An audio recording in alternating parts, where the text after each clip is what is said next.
Okay, so now we're going to get into some really good concrete examples that I think will show you exactly how to use the calculator to get these particular kinds of questions right. At least all of these questions that deal with um, z-tests and t-tests. Okay. All right, the mean throwing distance of a football for Marco. I don't know what it is about football in this particular lesson in the book. A high school freshman quarterback is 40 yards with a standard deviation of 2 yards. The team coach tells Marco to adjust his grip to get more distance. The coach records the distances for 20 throws. For the 20 throws, Marco's mean distance was 45 yards. The coach thought the different grip helped Marco throw farther than the 40 yards. Conduct the hypothesis test using a preset alpha equals 0.05. Assume the throw distances for footballs are normal. First, determine what type of test this is, set up the hypothesis test, find the p-value, sketch the graph, and so on and so forth.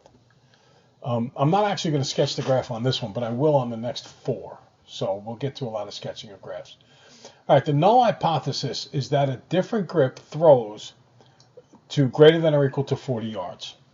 Now, I will say this. When it comes to null hypothesis, it is possible to work it the opposite way, and it'll affect the p-value when you put everything through and whether it's high or low. So in either event, the correct answer will be found. All right, so the different grip throws to greater than or equal to 40 yards. All right, you like how I'm inventing a symbol for this because in PowerPoint you don't have a greater than or equal to symbol? The alternate hypothesis is that it's less than 40 yards. It's a left tail test because it's a less than. Now, when I crunch those numbers and I go down here and I put them through, when I go to our stats and press enter, and then I go arrow down to 40 for the null hypothesis, 2 for standard deviation, 45 for sample mean, 20 for n, and then I go to alternative hypothesis, and our alternative is less than, so I set it to less than. I press enter, and then I go to calculate, and I press enter. I get that p is equal to 1. Now, remember our saying, when p is low, the null must go. When p is high, the null must fly. So 1 is really high, okay?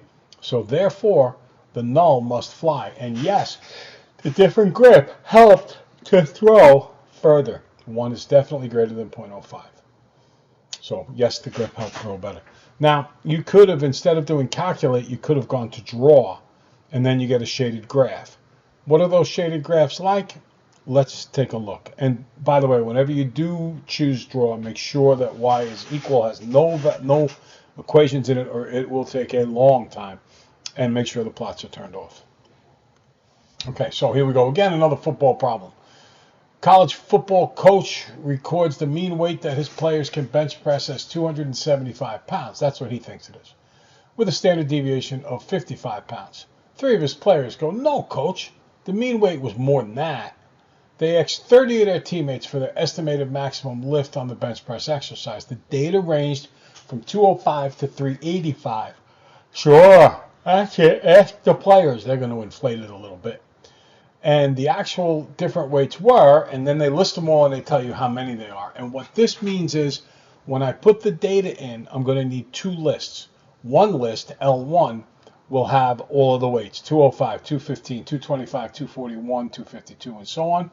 And L2, make sure they're in the same order, 3, 3, 1, 2. In other words, the L2 list will be the frequencies that we see in the parentheses. Okay, conduct a hypothesis test using a 2.5% level of significance. So that means a 2.5 alpha. All right, so what do we do here? What do we have to do? Well, the first thing we always have to do, is we always have to set up our null hypothesis. In this case, I'm going to go with the mean weight is less than or equal to 275. I'm going to go with the coach here. The alternate hypothesis is what the kids said, that the mean weight is greater than 275. Okay, do the best you can to punch it through all on the calculator as you think it should be. Okay, stop and start, get it all into the calculator, and then pause. Okay, so you've gotten it all into the calculator. These should have been the steps that you follow. You go to Stat and over to Tests, and you press the Z test, choice 1. Then you go over to Data, and you press Enter. Not Stats this time, Data, because we're putting in lists. You're going to enter 275 for the null hypothesis, 55 for the standard deviation, and then the name of the list where you put the data. In other words, the numbers. And that would be, in my case, L1, probably in your case.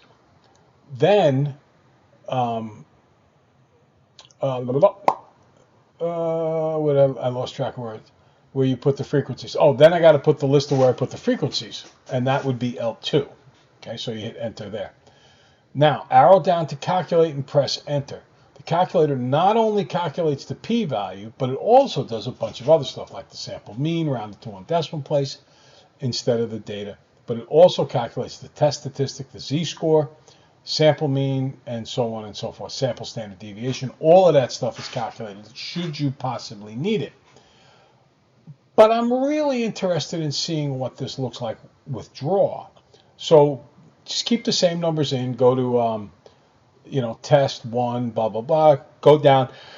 And this time, instead of hitting calculate, hit draw.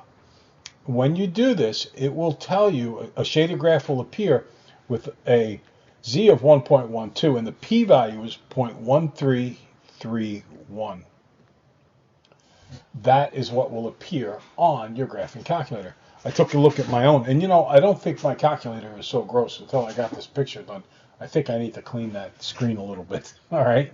So I get 0.1331. Now, the thing is that the 2.5 cents level of significance is 0.025. So this is way higher, okay? Way higher. So when the P is high, the null must fly, which means the null hypothesis that the mean weight is less than or equal to 275 is true.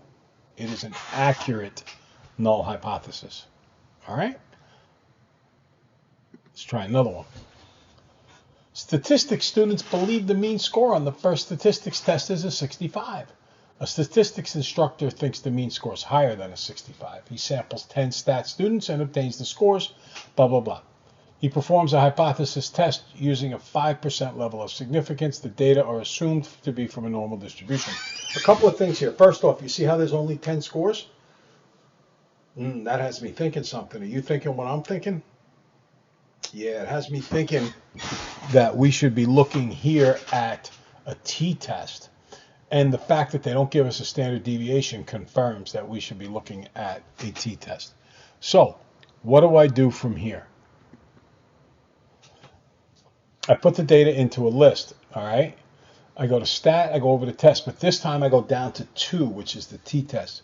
I arrow over to data. And now, before you did any of this, you should have gone into L1 and put all of this data into L1. And you can use L2, right? You can do 265s and you can do 263s. Save you a touch of time.